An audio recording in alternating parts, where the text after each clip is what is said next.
welcome. This is your nightly ritual, a guided bedtime visualization designed to gently escort you into the theta state, that powerful space between wakefulness and dreaming where your subconscious becomes fertile ground for healing, clarity, and quiet manifestation. Tonight, we're letting go of urgency, of noise, of anything that asks you to be more than you already are. You've done enough for the day. Now, allow yourself to rest deeply, luxuriously, and without guilt. Let this story carry you. Your only job is to receive. Let's begin.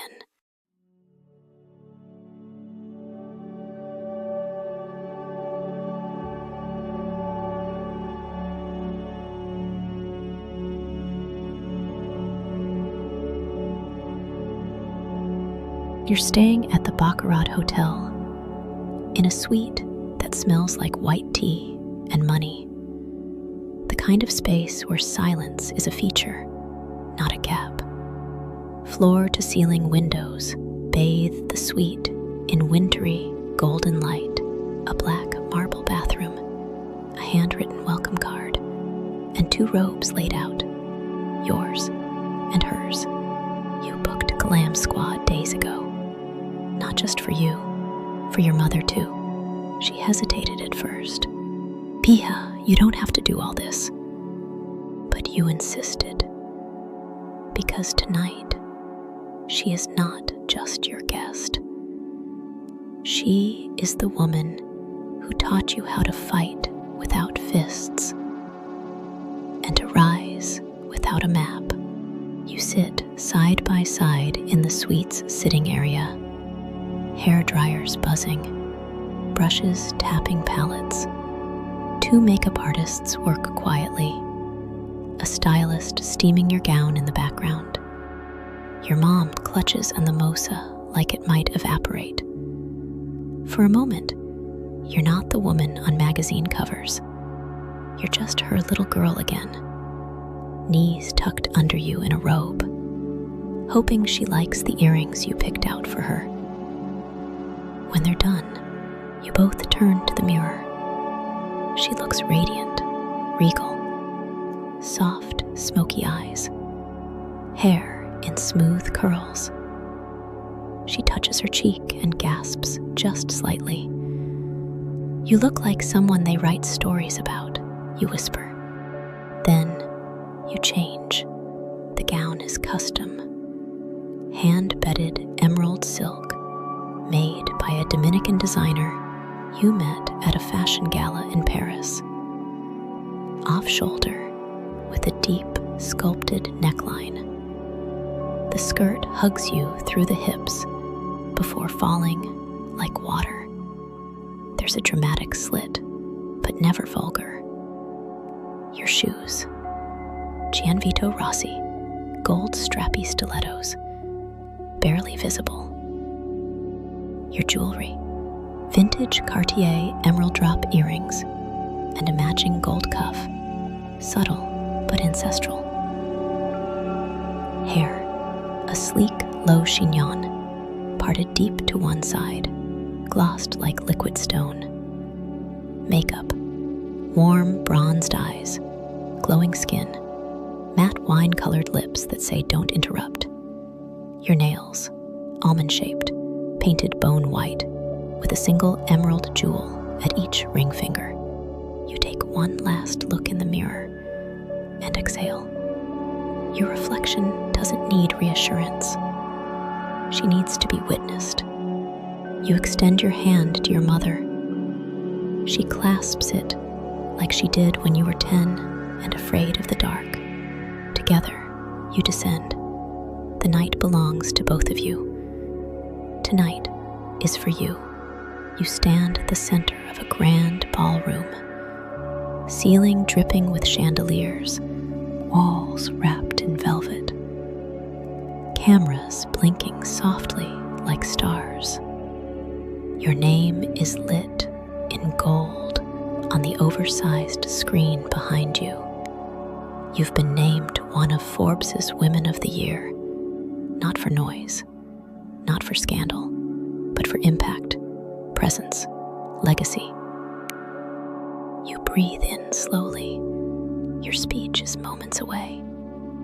But before you step up to that podium, you turn your head and look into the crowd. She's sitting in the front row. Your mother, hair pressed, dress tailored, eyes already wet. She's clutching her handbag with both hands like it's the only thing anchoring her. And for a second, you're not the woman in heels and tailored satin. You're the girl who used to sit on the floor while she braided your hair in silence. Be smart, but don't act too smart, she once told you. Men won't like it. And now, they clap when you speak. They quote you in rooms you've never stepped into. They wait for your opinion before they decide their own. You rise from your seat. The sound of your name being announced swells across the room. And as you walk up the short stage steps, heels clicking like punctuation marks, you don't just feel seen, you feel remembered. You speak, but not to impress. You speak to thank, to honor. You talk about the women who came before you, the ones who worked in silence so that you could work in spotlight. You speak about the little girls watching, Googling your name, wondering if they'll ever sit where you're sitting. You speak about your team, about your mother, about the power of never asking for permission. And when you finish, the applause rises. Not wild, not chaotic, just full, like a standing ovation for everything you've carried to get here. Later that night, in your hotel suite, you unpin your earrings one by one. You unzip your gown, step out of it like a memory, and slip into a silk robe. You pour yourself a glass of water. Not champagne, not tonight. The award sits on the credenza, heavy, clean, quiet. You sit on the chaise lounge by the window, looking down at the city you once feared might forget you. But now, your name holds weight. You close your eyes. You don't replay the speech.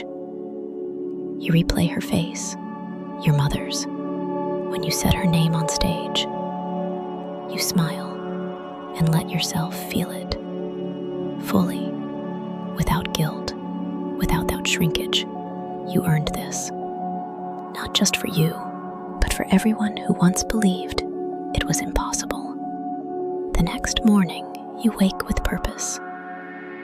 No press, no afterglow tour, just a car waiting downstairs and a gymnasium waiting uptown. You walk into your old high school's auditorium wearing wide leg slacks and a bone-colored blouse, hair pulled back in a soft twist. No heels, no need. You step up to the mic, a different kind of mic this time. The girls stare at you like you're a movie scene, their notebooks half open, their mouths slightly too. You tell them the truth. You talk about starting scared, about hearing too ambitious, like it was a flaw, about working twice as hard to still be questioned. You talk about power that whispers and how silence can command more than a scream ever could.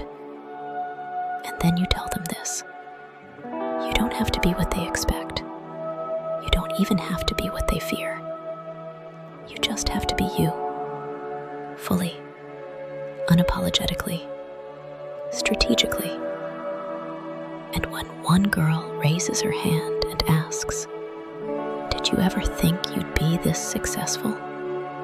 you smile. Every day. Even when I didn't believe it fully, I acted like I did. As you walk back to your car, a ward tucked safely in your tote, you think, legacy is louder than applause.